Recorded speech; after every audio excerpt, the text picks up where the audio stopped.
Hello guys, അപ്പം നമുക്കിന്ന് വീട്ടിലേക്ക് പോയിട്ട് വന്നാലോ? ഉച്ചയായപ്പോഴാട്ടോ ഞാൻ യൂണിവേഴ്സിറ്റിയിൽ നിന്ന് ഇറങ്ങിയത്. ഒന്ന് ഡിപ്പാർട്ട്മെൻറ്റിലേക്ക് പോകണമായിരുന്നു. അറ്റൻഡൻസ് രജിസ്റ്ററിൽ ഒന്ന് ഒപ്പിടാനുണ്ടായിരുന്നേ. അപ്പോൾ അതൊക്കെ ഒപ്പിട്ടിട്ട് ഞാൻ പിന്നെ ഇറങ്ങി. എനിക്ക് ലിഫ്റ്റിൽ ഒറ്റയ്ക്ക് നിൽക്കുമ്പോഴേ ഭയങ്കര ഒരു പേടിയാണ്. അതെന്തൊക്കെ അറിയില്ല കേട്ടോ.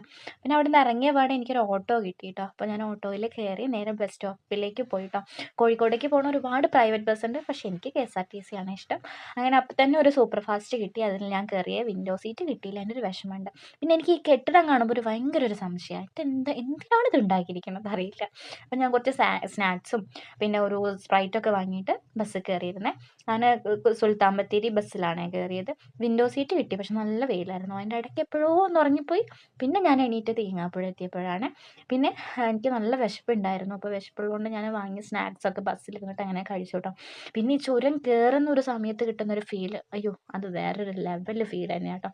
ഇത് കുറേ നേരം ഹോസ്റ്റലിൽ നിന്നിട്ട് വരുന്ന ഒരു ടൈമൊക്കെ ആണെങ്കിൽ അത് വേറെ ഒരു ഫീൽ തന്നെയായിരിക്കും. പിന്നെ ഞാൻ ബ്ലോക്കില്ലല്ലോ എന്ന് ആലോചിച്ചതേ ഉള്ളൂ, ഇതേ മുന്നിൽ ബ്ലോക്ക് ആവാൻ തുടങ്ങി.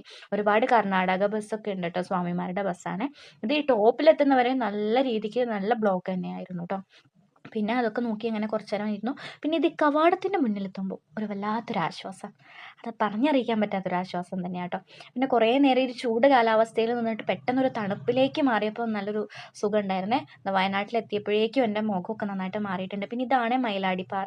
പിന്നെ അങ്ങനെ മീനങ്ങാടി ഞാൻ എത്തി, ബസ് ഇറങ്ങി. പിന്നെ കുറച്ച് സാധനങ്ങളൊക്കെ വാങ്ങാനുണ്ടായിരുന്നു കേട്ടോ. കല്ല് ഉള്ളത് കൊണ്ട് ഒന്നും വാങ്ങാണ്ട് പോയിട്ടുണ്ടെങ്കിൽ എന്നെ അവൾ വീട്ടിൽ നിന്ന് പുറത്താക്കും, ആ അവസ്ഥയാണിപ്പോൾ.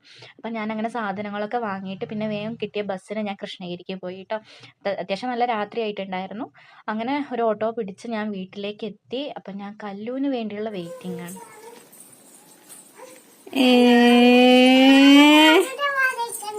കലട് വടക്കിയ അപ്പം ഇതാണ് അവസ്ഥ. എൻ്റെ ഒച്ച കേട്ടാൽ തന്നെ ആൾ ഓടി വരും. പിന്നെ എത്രയേ ഉള്ളൂ. അപ്പോൾ ഓക്കെ, ബൈ.